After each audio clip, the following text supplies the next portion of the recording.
Hello students, आप सभी का हमारे YouTube channel physics classes by VK रैक के जी रोडारा में स्वागत है। आज इस वीडियो लेक्चर में हम 12th क्लास का एक नया चैप्टर ध्रुवण को लेकर के आए हैं और इसमें सबसे पहले प्रकाश तरंगों के अनुप्रस्थ प्रकृति को प्रदर्शित करने के लिए एक प्रयोग का वर्णन हम करेंगे। हाइगेंस के तरंग सिद्धांत के अनुसार प्रकाश ऊर्जा का संचरण माध्यम में एक स्थान से दूसरे स्थान तक तरंगों के रूप में होता है। तरंगें दो प्रकार की होती हैं, अनुदैर्घ्य तरंग और अनुप्रस्थ तरंग। तो देखिए बारी बारी से अनुदैर्घ्य तरंग क्या होता है। अनुदैर्घ्य तरंग अनुदैर्घ्य तरंग वैसी तरंगें होती हैं जिसमें माध्यम के कण तरंग के संचरित होने की दिशा में ही अनुकंपित होती है। अर्थात तरंग बाएं से दाईं ओर अगर जा रहा है तो माध्यम के कण तरंग गति के दिशा में ही पहले इधर, फिर यहाँ, फिर माध्य स्थिति से बाएं, फिर माध्य स्थिति पर, मतलब तरंग गति के दिशा में ही क्या होता है, अनुदोलित होते हैं। तो ऐसे तरंग को हम लोग क्या कहते हैं, अनुदैर्घ्य तरंग कहते हैं। देख लीजिए, माध्य स्थिति से पहले महत्तम विस्थापन की स्थिति में, फिर विपरीत दिशा में चल करके माध्य स्थिति में, फिर इसी दिशा में चल करके महत्तम विस्थापन की स्थिति में, और फिर से माध्य स्थिति में कण आता है और इसको बार बार रिपीट करता है इस गति को।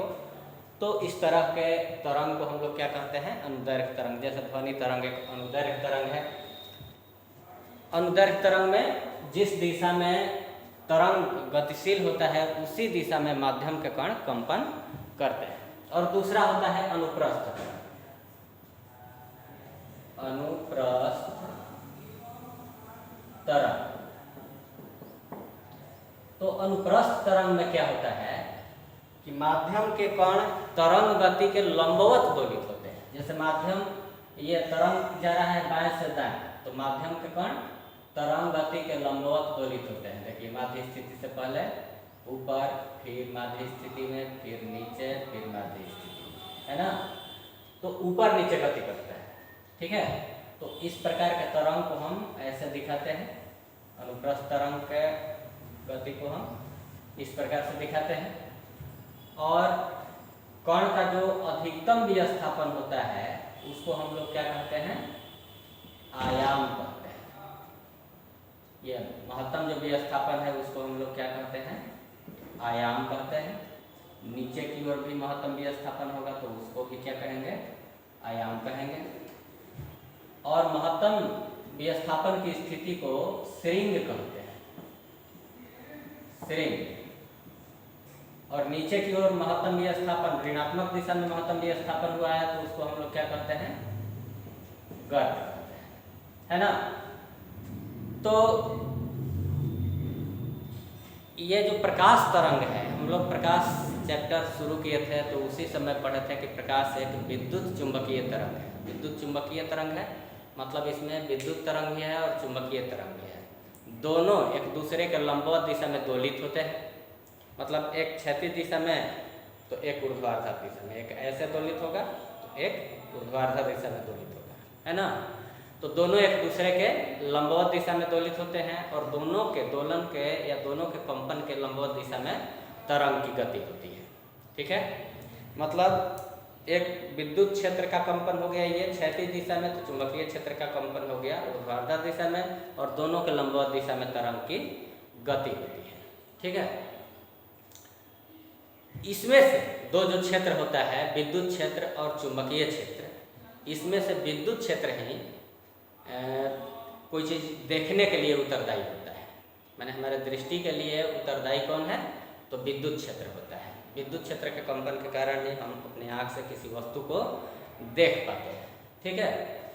तो 1690 ईस्वी में हाइगेंस ने ध्रुवण, प्रकाश के ध्रुवण के घटना की खोज की, जिसकी व्याख्या अनुदैर्घ्य तरंग के आधार पर नहीं की जा सकती है। ध्रुवण की व्याख्या किसके आधार पर की जा सकती है? अनुप्रस्थ तरंग के आधार पर ध्रुवण की व्याख्या की जा सकती है। और हाइगेंस के इस खोज के लगभग 140 साल बाद अर्थात 1730 ईस्वी में फ्रेनेल ने प्रयोग द्वारा यह सिद्ध कर दिया कि प्रकाश एक अनुप्रस्थ तरंग है। यही दिखाने के लिए, प्रकाश एक अनुप्रस्थ तरंग है, इसको दिखाने के लिए आज हम एक प्रयोग का वर्णन करेंगे। सबसे पहले हम लोग ये देख लें कि एक तनी हुई डोरी में जो अनुप्रस्थ तरंग उत्पन्न होता है उसको हम कैसे दिखाएंगे, कैसे पहचान करेंगे कि यह अनुप्रस्थ तरंग है। मान लीजिए कि ये एक तना हुआ डोरी है, ठीक है, यहाँ पर देख लेते हैं। ये एक तना हुआ डोरी है, ये दीवार है और दीवार से एक डोरी बंधा हुआ है और दूसरा सिरा हाथ में पकड़कर ऊपर नीचे ऐसे क्या कर रहा है, हिला रहा है। तो इसमें एक तरंग की उत्पत्ति होगी और डोरी ऊपर नीचे क्या होगा, कंपन करने लगेगा, है ना। तो ये अनुप्रस्थ तरंग है। सबसे पहले हम इस तरंग को देख लेते हैं कि किस प्रकार पहचान करेंगे कि ये अनुप्रस्थ तरंग है। तो इसके लिए हम लोग एक धातु के चादर में या किसी प्रकार के शीट में एक रेखा छिद्र काट लेते हैं, पतला छिद्र देख रहे हैं, यहाँ पर पतला छिद्र काटा हुआ है ना। और इसके अंदर से रस्सी को गुजार करके सीधे अंदर से, इसके अंदर से रस्सी को पास करते हुए हम इसको तानेंगे। रस्सी का एक सिरा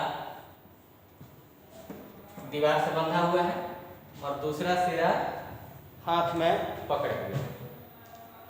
ये रेखा छिद्र जो है इसको ऊर्ध्वाधर रखते हैं और ऊर्ध्वाधर रख करके और रस्सी को ऊपर नीचे क्या करते हैं, हिलाते हैं। तो रस्सी में क्या होगा, एक तरंग पैदा होगा,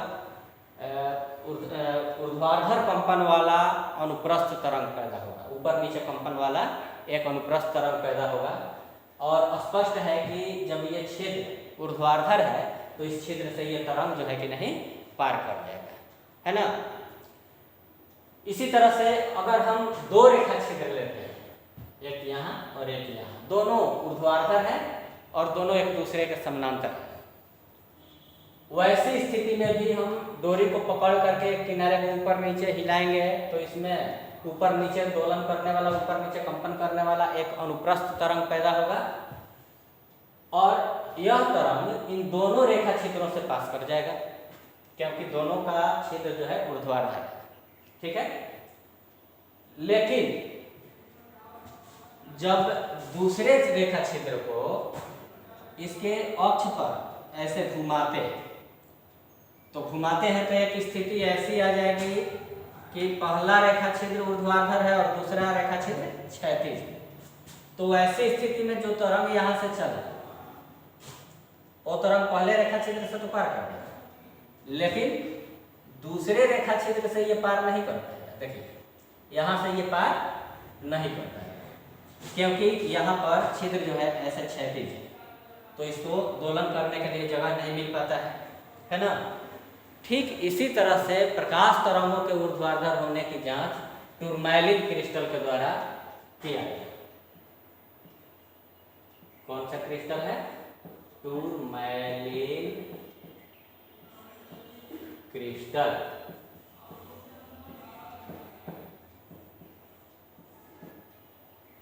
इस क्रिस्टल में एक माने बहुत ही पतला पतला छिद्र ऊर्ध्वाधर होता है इस तरह से, जिसको आंख से नहीं देखा जा सकता है, लेकिन उसमें से प्रकाश का जो विद्युत तरंग है, विद्युत घटक है, वो इससे पास कर जाता है, इसको पार करके निकल जाता है, ठीक है। तो प्रकाश के, अब देखिए प्रकाश के बारे में हम बताए हुए थे कि यह एक विद्युत चुंबकीय तरंग है जिसमें से विद्युत क्षेत्र का घटक जो है वो हमारे देखने के लिए उत्तरदायी है। तो एक चुंबकीय क्षेत्र ये हो गया चुंबकीय क्षेत्र का कंपन, ये विद्युत क्षेत्र का कंपन हो गया, है ना। अगर चुंबकीय क्षेत्र का कंपन ऐसे है तो इसके लंबवत दिशा में विद्युत क्षेत्र का कंपन होगा। अगर चुंबकीय क्षेत्र ऐसे हो गया ऊर्ध्वाधर तो विद्युत क्षेत्र का कंपन जो है ऐसे हो जाएगा। मतलब विद्युत क्षेत्र का कंपन तरंग के गति की दिशा है, तरंग के गति की दिशा किधर है तो आगे की, ये जो विद्युत क्षेत्र है और चुंबकीय क्षेत्र है दोनों के लंबवत दिशा में आगे की ओर तरंग चल रहा है ना। तो चुंबकीय क्षेत्र तो देखने के लिए उत्तरदायी है नहीं, विद्युत क्षेत्र है। तो विद्युत क्षेत्र जो है तरंग गति हो गया ये, देखिए तरंग गति ये हो गई और इसके चारों दिशा में, चारों तरफ हर दिशा में विद्युत क्षेत्र ऐसे भी कंपन कर रहा है, ऐसे भी कंपन कर रहा है, ऐसे भी कंपन कर रहा है, चारों तरफ से कंपन कर रहा है। तो यहाँ पर अध्रुवित प्रकाश है, अध्रुवित प्रकाश में विद्युत क्षेत्र का कंपन हर तरफ से होता है, ऐसे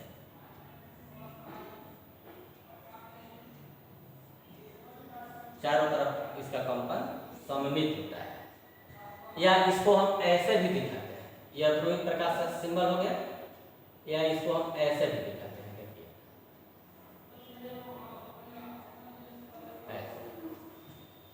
मतलब एक कंपन ऊपर नीचे दिखा दिया, ये जो बिंदु दिए इसका अर्थ हुआ कि क्षैतिज दिशा में कंपन कर रहा है। तो हम ऐसे भी दिखाते हैं अध्रुवित प्रकाश। यह कैसा प्रकाश है, अध्रुवित प्रकाश, ठीक है। यह अध्रुवित प्रकाश इस टूरमैलिन क्रिस्टल पर आपतित कराया जाता है। तो जो बताया कि टूरमैलिन क्रिस्टल में पतला पतला रेखा छिद्र होता है, बहुत ही पतला, जो ऐसे दिखाई नहीं देता है, लेकिन उससे प्रकाश का विद्युत क्षेत्र पार कर जाता है, विद्युत क्षेत्र का कंपन पार कर जाता है इसको। तो इसको हम लोग कहते हैं प्रकाशिक अक्ष, प्रकाशिक अक्ष, ऑप्टिकल एक्सिस कहते हैं, है ना। तो देखिए जो कंपन ऊर्ध्वाधर है वो तो पार कर गया, लेकिन जो कंपन क्षैतिज है, यहाँ रेखा चिन्ह कैसे है ऊर्ध्वाधर, तो जो कंपन क्षैतिज है ऐसे कंपन कर रहा है वो तो पार नहीं करेगा इससे, लेकिन ऊर्ध्वाधर घटक इससे पार कर जाएगा और वह प्रकाश बाहर निकलेगा। लेकिन अभी हमको ये जानकारी नहीं है कि प्रकाश के कंपन का कोई भाग अवरोधित भी हुआ है। यहाँ पर देखने से तो ऐसा लग रहा है कि अवरोधित हो गया है, लेकिन यहाँ पर थोड़ा सा हरा कलर का प्रकाश निकलता है। और अगर इस क्रिस्टल को हम ऐसे प्रकाश के संचरण की दिशा जो है उसके चारों तरफ ऐसे घुमाते हैं क्रिस्टल को, तो भी यहाँ पर पर्दा पर प्रकाश की तीव्रता में कोई अंतर नहीं पड़ता है ना। अब हम लोग क्या करते हैं कि दो टूरमैलिन क्रिस्टल ले लेते हैं और दोनों का प्रकाशिक अक्ष एक दूसरे के समानांतर होता है यहाँ पर, और यहाँ पर अध्रुवित प्रकाश को हम लोग क्या करते हैं आपतित करते हैं, अध्रुवित प्रकाश को आपतित करते हैं, है ना। तो अध्रुवित प्रकाश को आपतित करते हैं तो पहले क्रिस्टल से केवल ऊर्ध्वाधर कंपन, विद्युत क्षेत्र का ऊर्ध्वाधर कंपन ही पार करेगा, क्षैतिज कंपन जो ऐसे था वो तो रुक जाएगा।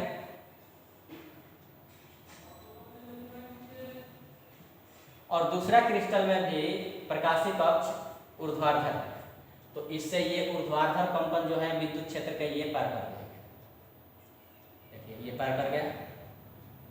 और फिर क्रिस्टल के बाहर ये कंपन निकल पाएंगे और दूसरे क्रिस्टल के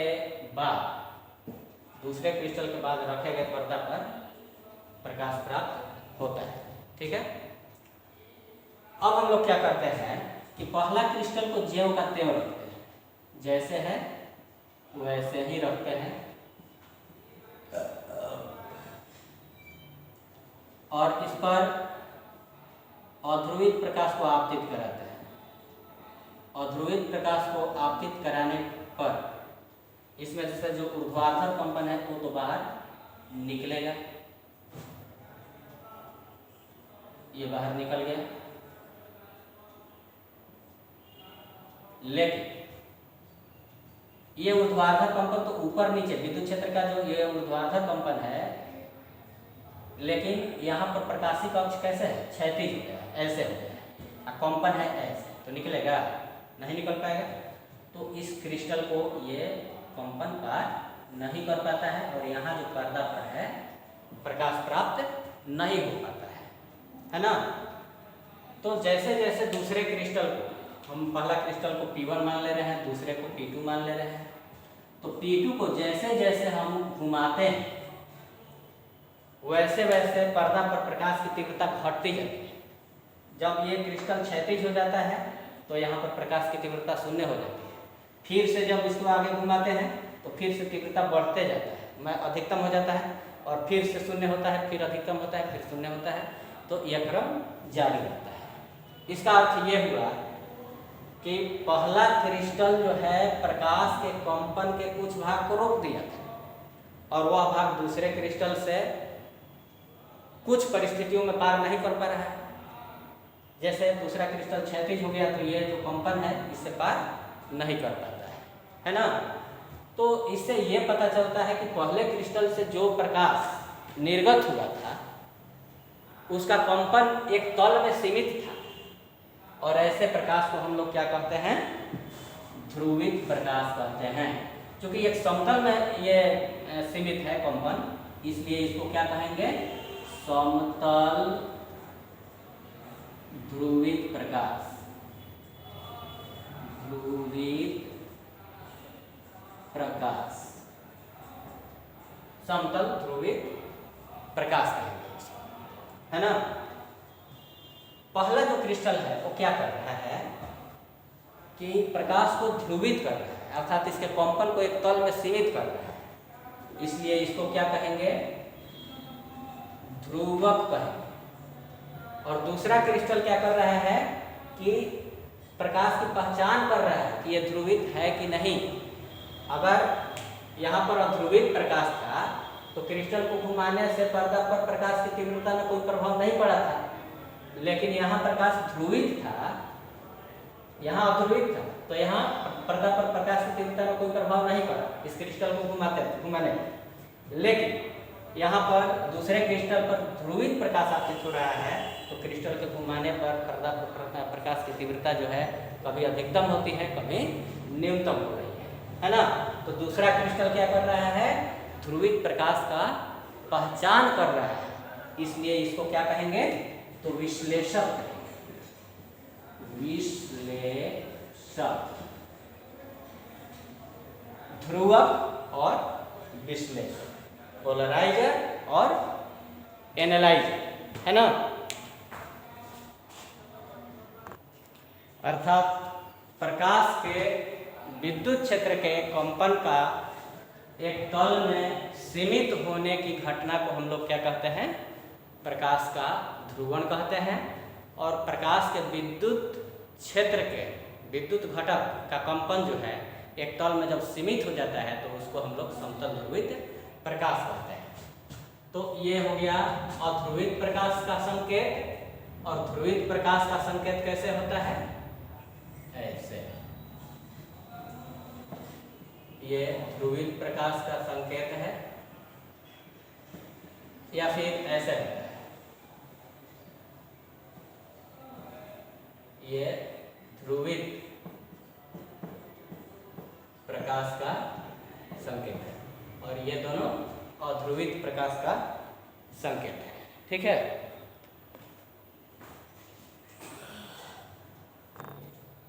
अब हम लोग कंपन तल एवं ध्रुवण तल के बारे में पढ़ेंगे। कंपन तल क्या होता है, वह तल जिसमें ध्रुवित प्रकाश के कंपन और उसके संचरण की दिशा दोनों निहित होती है। कौन कौन, ध्रुवित प्रकाश के कंपन की दिशा और उसके संचरण की दिशा दोनों निहित होती है, उसे हम लोग कंपन तल कहते हैं। जैसे यहाँ पर देख सकते हैं कि ध्रुवित प्रकाश चल रहा है P से Q की, है ना। तो ये संचरण की दिशा होगी, और कंपन है ऊर्ध्वाधर। तो ए बी सी डी जो तल है उसमें कंपन की दिशा भी है, कंपन की दिशा भी निहित है, और इस तल से होकर के प्रकाश का संचरण भी होगा। तो ए बी सी डी जो तल है इसको क्या कहेंगे? तो इसको कहेंगे कंपन तल।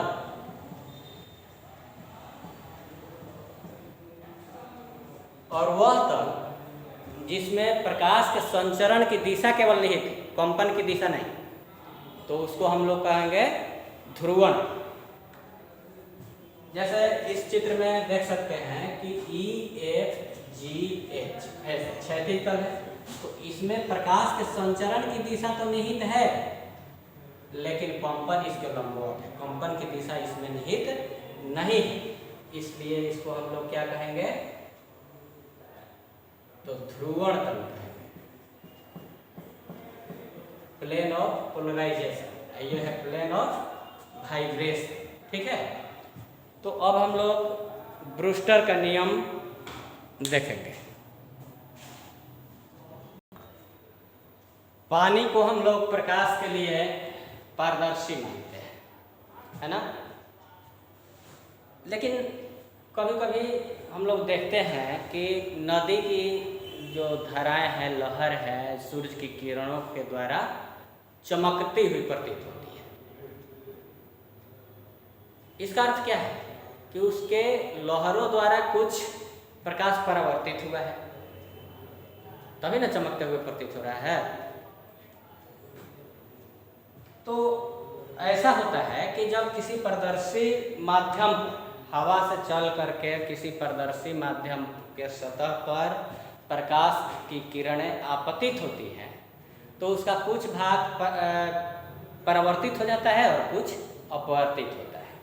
देख लीजिए, यहाँ पर आईपी आपतित किरण है, जो कि जल और वायु को अलग करने वाले अपवर्तक सतह पर आपतित हो रही है। और यह प्रकाश कैसा है?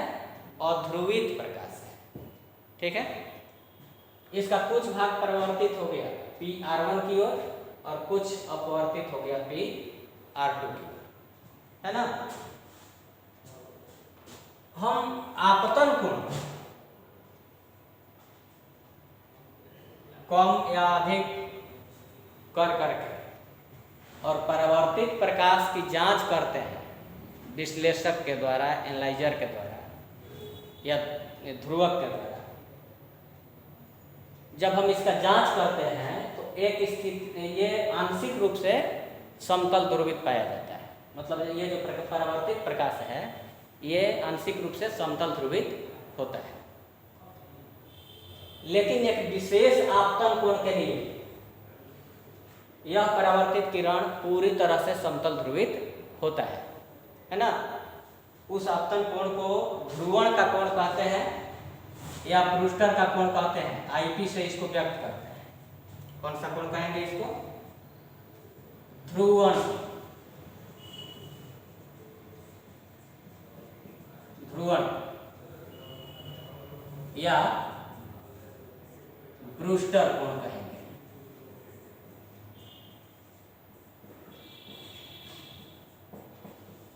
ध्रुवण कोण या ब्रूस्टर किसे कहेंगे? वह आपतन का कोण जिसके लिए परावर्तित किरण पूरी तरह से समतल ध्रुवित हो, उस आपतन कोण को क्या कहेंगे? ध्रुवण का कोण या ब्रूस्टर का कोण, और इसे आईपी से सूचित करते हैं। और आपतन कोण बराबर परावर्तन कोण हम लोग पढ़े हैं, तो ये भी क्या हो जाएगा? आईपी के बराबर हो जाएगा। और ब्रूस्टर ने प्रयोग द्वारा यह दिखाया कि ब्रूस्टर कोण पर या ध्रुवण कोण पर आपतित प्रकाश किरण के लिए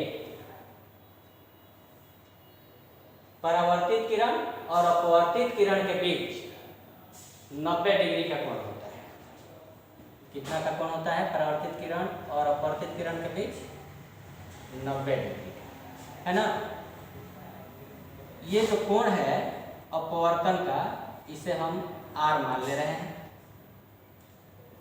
तो देखिए, एक सरल रेखा 180 डिग्री का कोण बनाती है ना, तो तीनों कोण जोड़ दिया जाए। कौन कौन? आई पी ये प्लस 90 डिग्री प्लस ये कोण आर, तो कितना आ जाएगा 180 और I P plus R is equal to 180 minus 90 is equal to 90 है ना। और आर इजकल टू कितना हो जाएगा 90 डिग्री माइनस आई, यही ना। स्नेल का नियम हम प्रयोग करते हैं यहाँ पर। तो स्नेल के नियम कहता है मी इजकल टू साइन आई के जगह पर आई पी बटा साइन आई। तो साइन आई पी बटा आर के जगह पर क्या लिख दिया? साइन आर के जगह पर लिख दे रहे हैं 90 माइनस आई। तो साइन आई पी बटा